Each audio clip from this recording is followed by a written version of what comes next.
Olá, estamos aqui de volta para fazer mais uma aula de ciências aí para você, dando continuidade aos ecossistemas sétimo ano. Sou o professor Magno, quem vai fazer a mediação é o professor Ed Joel. Bom dia a todos, sejam todos muito bem-vindos, educandos, responsáveis, colegas professores. Vamos utilizar o chat de forma responsável, com maturidade, tá bom? E teremos todos uma ótima aula. E lembrando, comentários produtivos, né? A gente conta aí com alguns professores, com alguns, não com muitos professores, coordenadores também que participam, estão aí acompanhando os alunos. Lembrando que o chat é extremamente importante para a gente poder fazer essa interação e saber se você está acompanhando bem, se de repente as dúvidas a gente pode tirar por aqui mesmo, né, professora de Joel? Sim. Ou se de repente a gente leva lá para cargo do seu professor e tudo mais. E aí a gente fazer o que a gente está aqui para fazer, que é dar o apoio junto ao seu professor para que você tenha aí uma boa aula, um bom conhecimento sobre as coisas. Indo para o ecossistema, qual é a habilidade de hoje que a gente vai usar do currículo paulista? É caracterizar os principais ecossistemas brasileiros, nem todos, né?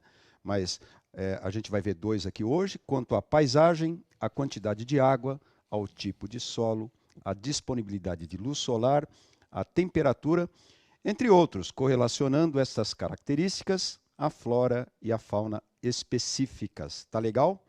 E como é que a gente vai fazer isso, então?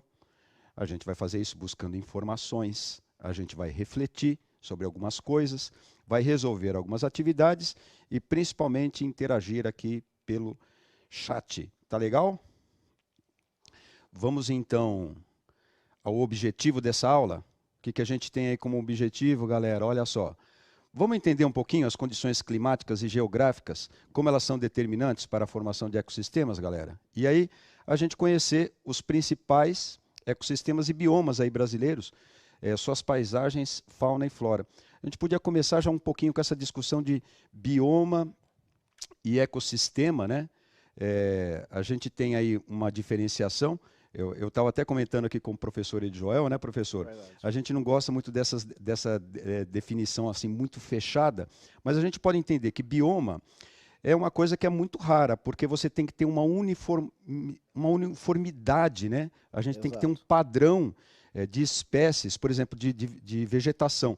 Você olha lá numa determinada região, e aí as condições climáticas, de relevo, geográficas, de incidência solar e tudo mais, determinou, a quantidade de água, determinou para aquela região ali um tipo de vegetação específica, né? Uniforme. Então, você olha aquela paisagem, você fala, puxa, aqui é o bioma tal. É difícil de acontecer isso.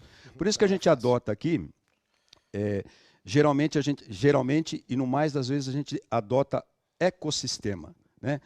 O ecossistema é um sistema que simplifica um pouco essa história, tirando essa coisa de uniformidade. É simplesmente um sistema que você tem ali seres vivos, seres não vivos, né? Os bióticos e os não bióticos, não é, professor? Perfeito. Pronto, aí acabou.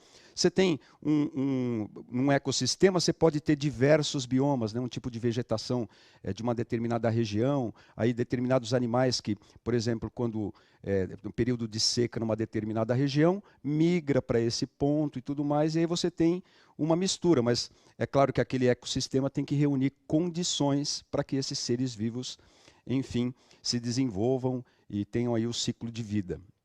É muito fácil de acontecer isso com as paisagens brasileiras, e hoje a gente vai destacar duas, tendo essa luz, né, do ecossistema e associado até ao bioma, dois ecossistemas que são pequenininhos. Sabe quais são? Pequenininho em relação aos outros, pequeno. né? Brasil, falar de que o Brasil é pequeno é brincadeira.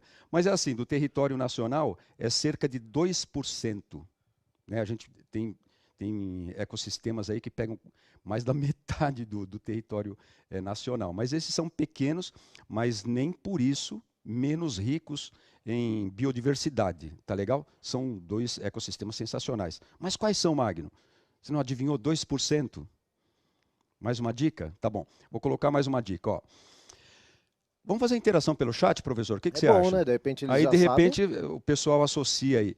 Escreva no chat, então, qual que você acha que é o ecossistema que a gente vai falar hoje aqui? Ó? Qual ecossistema brasileiro está numa região de clima frio e baixa temperatura? 2 minutinhos para você? Pode ser?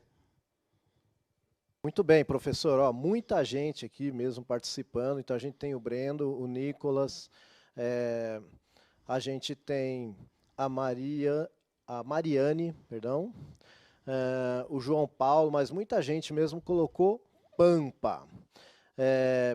Aí a gente tem o Guilherme que colocou Pantanal e Pampa. A Giovanni colocou Rio Grande do Sul. Bom, o Zenon colocou Pantanal e Pampa. E tem o Elton que falou Cerrado. Tá certo. Eu acho que... Vamos fazer uma geralzona desse negócio aí, que é... Quando eu falei 2% e o pessoal respondeu Pantanal, professora Joel? Sim. Acertou. Pantanal.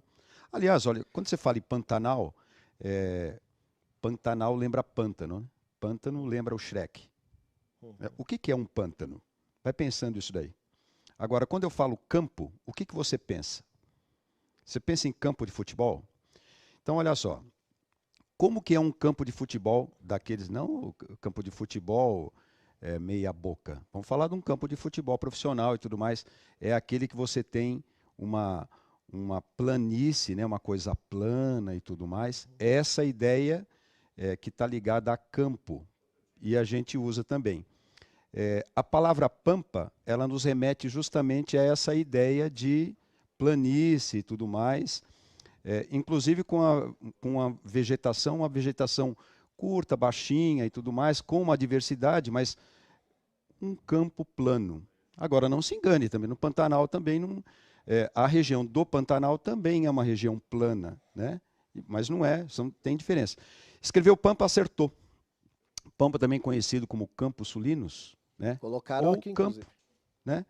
É uma região que está... Dá para mostrar no mapa, por favor? Vamos dar uma olhadinha no mapa aí. Ó. É uma região que está abaixo, aí se você descer aí na direção sul, né? Você tem lá a última unidade federativa do Brasil, é o Rio Grande do Sul, faz divisa América do Sul, né? Faz a divisa ali com Paraguai, faz divisa com Argentina, faz divisa com Uruguai também, tá vendo? Essa região aí, quer dizer, a região do Rio Grande do Sul, ela tem essa característica da foto, tá vendo? Ela é uma região que é um campo, né? E adivinha, o campo é bom para pastagem, é bom para determinadas vegetações se desenvolverem. Isso volta só um minutinho aqui para mim. Isto é, se você tiver riqueza de solo, e lá tem, né? A despeito de algumas regiões que a gente tem no Brasil, ecossistemas, que o solo é pobre, o solo dos Pampas é muito rico. Ele é rico em minerais. Ele tem, por exemplo, ali quase que encostado em outro estado, ele tem ali uma região que tem a famosa terra vermelha, terra roxa, né? Não é roxa, é vermelha, que é rica em minérios. Você tem aí uma superfície que a gente tem 3 grandes aquíferos não, a gente tem 3 grandes sistemas hídricos ali para abastecer, é o Uruguai, o Guaíba, e tem ainda a costeira, quer dizer, é uma região que se a gente comparar, a maior região do Brasil que tem superfície com disponibilidade de água, muita água boa, quer dizer, solo fértil, um monte de nutriente.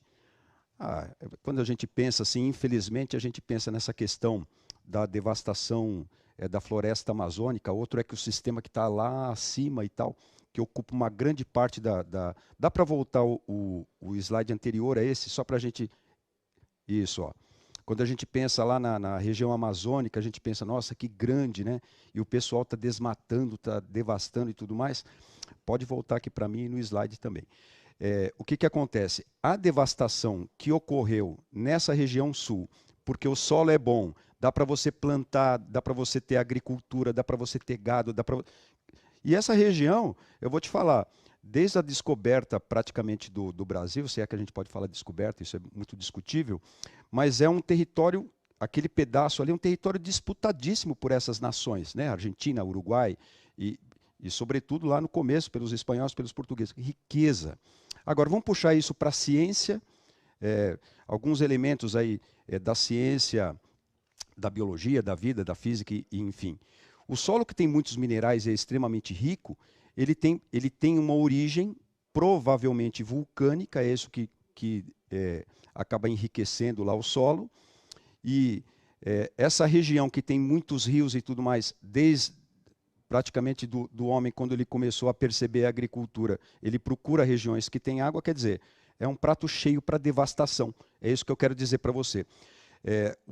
A região do Pampa sofreu muito com essa coisa de estragar a beleza, na verdade, do ecossistema, para implantar ali pasto, para ter... uma das regiões que a gente tem uma agricultura classe A, né? Então, falei demais aqui. Deixa eu ver aqui quanto tempo eu tenho. Volta lá na imagem, deixa eu ver se tem mais alguma coisa que a gente pode falar. A aula é rápida, não dá para a gente falar tudo, mas olha só. Essa região aí, ela está ali num pedaço quase no extremo sul. Volta aqui para mim, é sempre bom. Eu vou reservar, eu acho que 5 minutinhos dá para eu falar isso.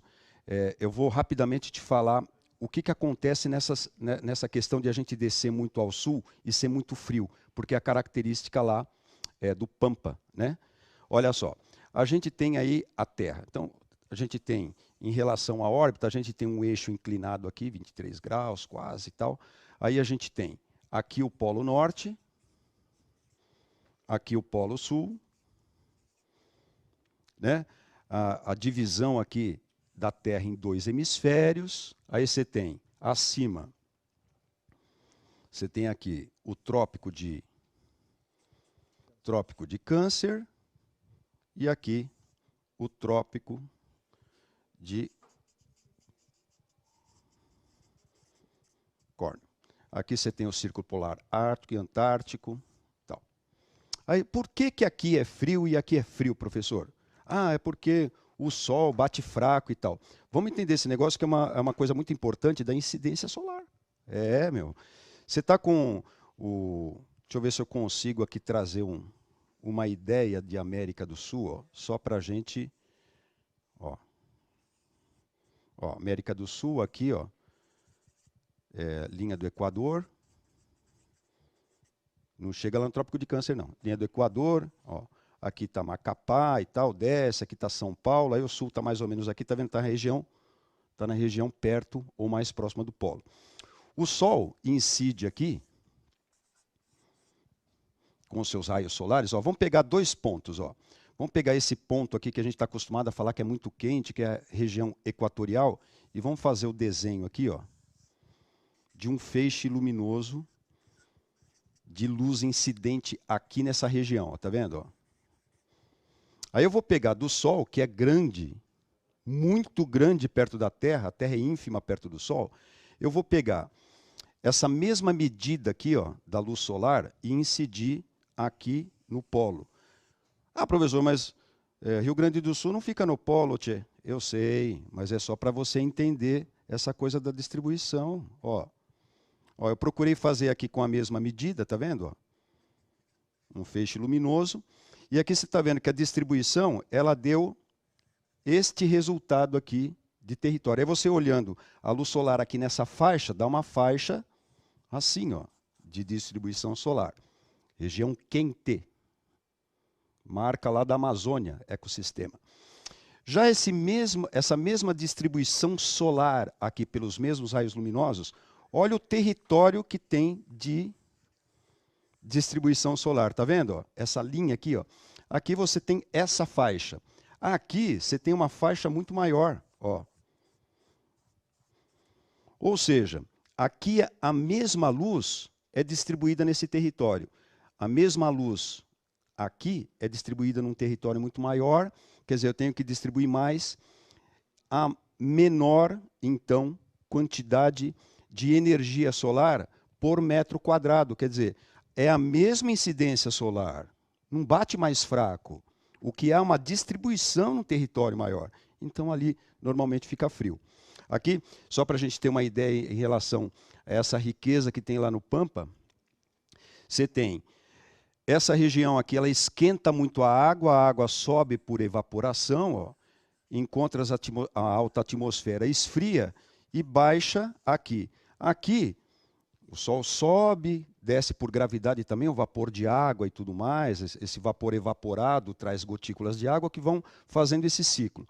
Quando chega aqui, ó, nessa região do Pampa, ó, estou aqui bem na região do Pampa, ó, o frio vem muito próximo da superfície e só vai começar a subir de novo à medida que ele vai se entregar aqui para essa região do Trópico de Capricórnio e tudo mais, ó, criando aqui uma corrente de ar que vai circulando, e é por isso que as frentes frias geralmente sobem de lá do polo, passam pelo Pampa e determinam ali uma temperatura específica. Falei demais agora, eu acho. Mas é para você entender aí as condições da incidência solar, como essas coisas acrescentam.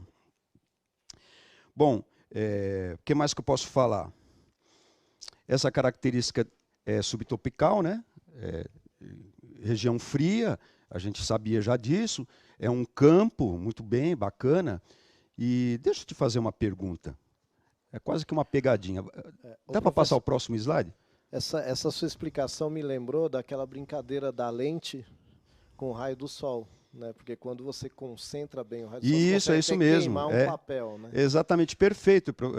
O Edior está lembrando aqui de uma experiência muito legal, que você pega uma lupa, aí você tem que, para você queimar alguma coisa, dá para você queimar com uma lupa. Mas enquanto você não encontra o foco que concentra, né, você tem é o mesmo sol que está batendo na lupa, pelo amor de Deus.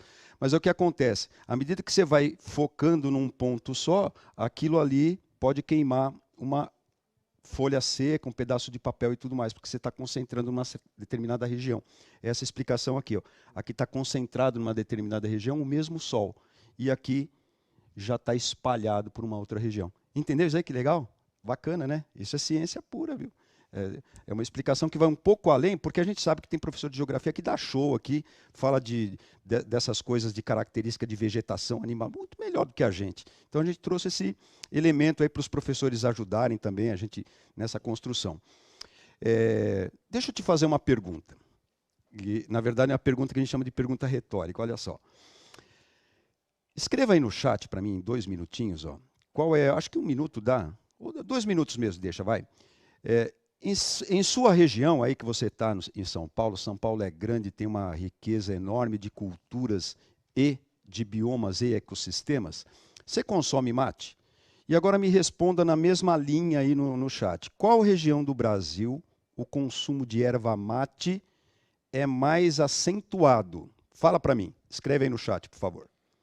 Ó, professor, muita gente aqui indo bem, hein? A gente tem o Nicolas aqui, por exemplo, que falou assim, ó, Rio Grande do Sul, tchê. Há muitos aqui, ó, região sul. Alguns falaram Cerrado, mas a esmagadora maioria é região sul. Então morderam a isca aí. E tem alguns que falam assim, que não sabem nem o que é mate.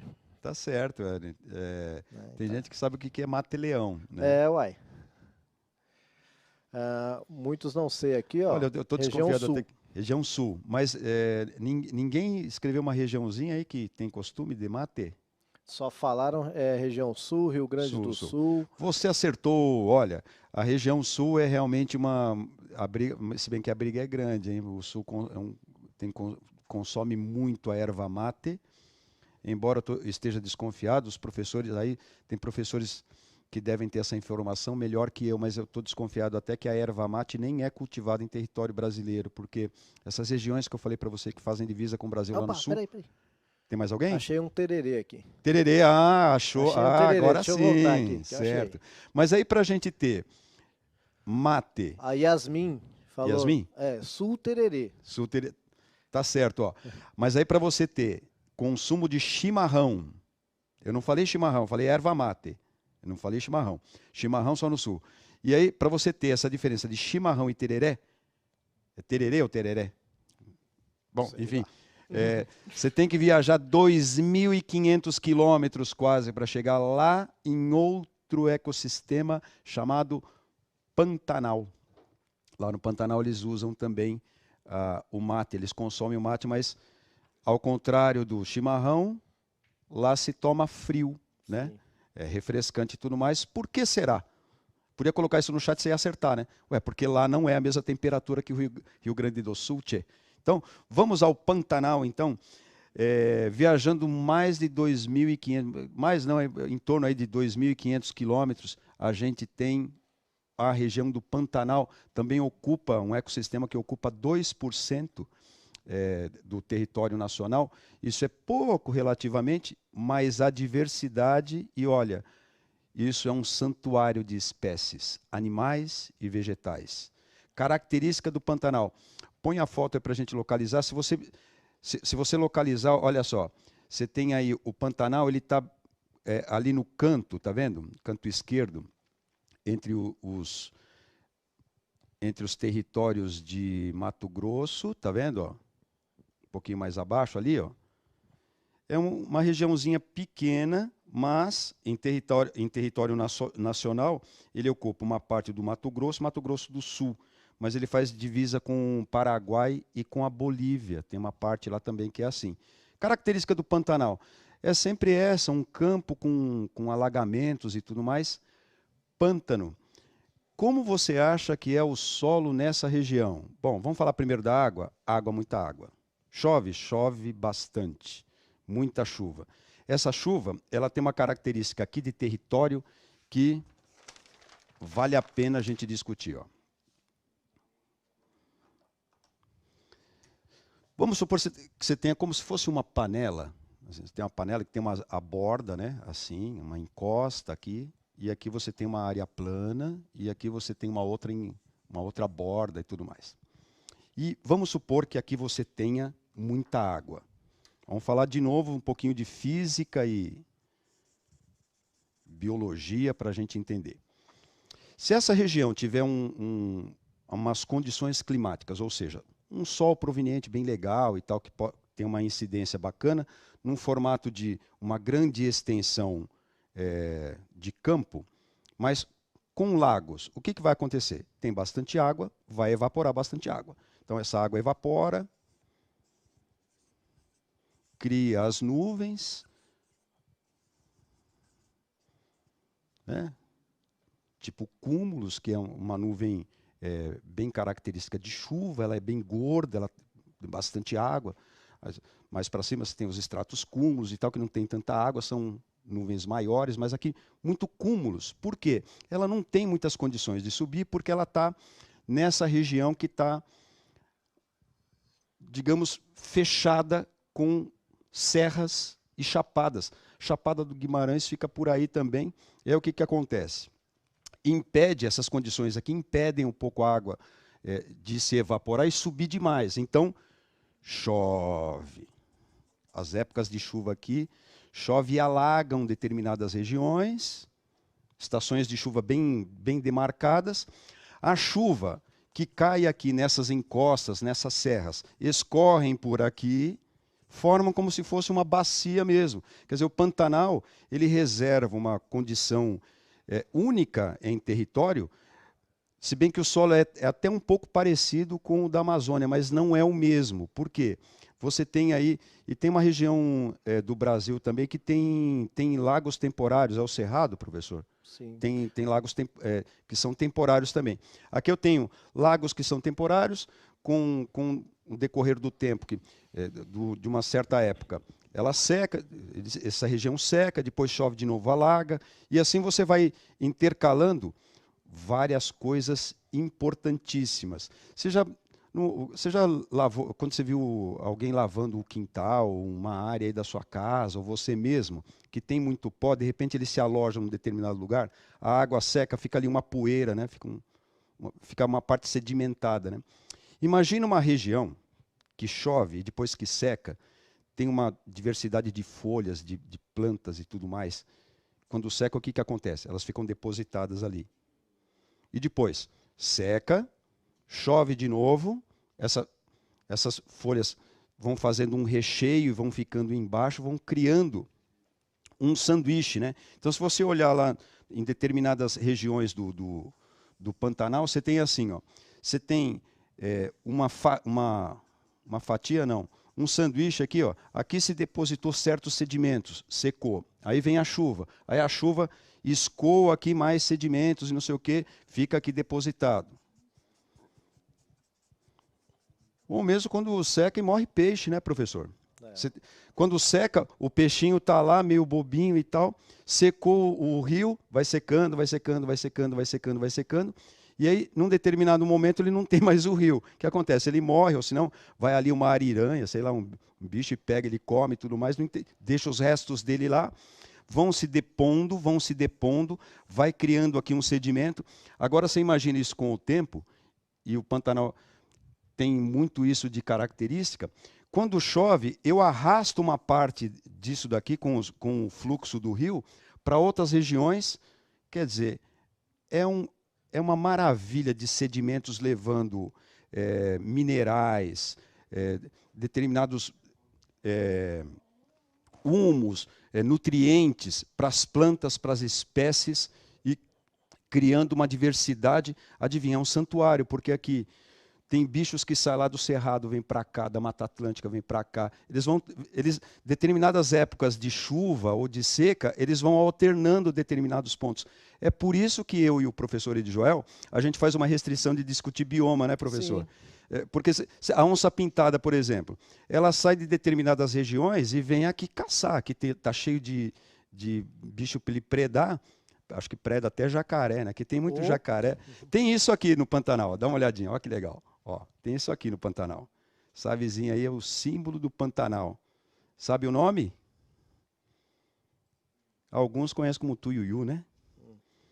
É um bichinho, ó, característica. Olha a paisagem do Pantanal. Você está vendo que ali tem uma vegetaçãozinha rasteira, baixa, mas é uma coisa de campo. Mas se você olhar lá atrás, ó, aqueles tipos de árvore e tudo mais, você pode, de repente, encontrar na região litorânea, né? E aí a gente não está na região litorânea. Você tem algumas árvores ali que, se de repente você for ali procurar e tal, você vai encontrar algumas árvores que são de características do cerrado, né? Então você tem uma diversidade.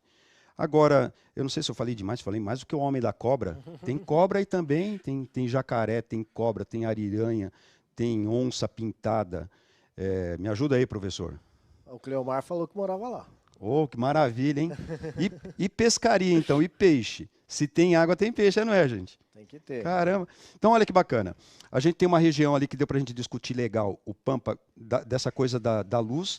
Aqui a gente tem essa região do Pantanal, que deu para a gente discutir um pouco da evaporação, mas não é só isso. Se você tem animal, se você tem vegetação, você tem uma coisa chamada evapotranspiração. Estou certo, professor Edjoel? Perfeito. É isso daí.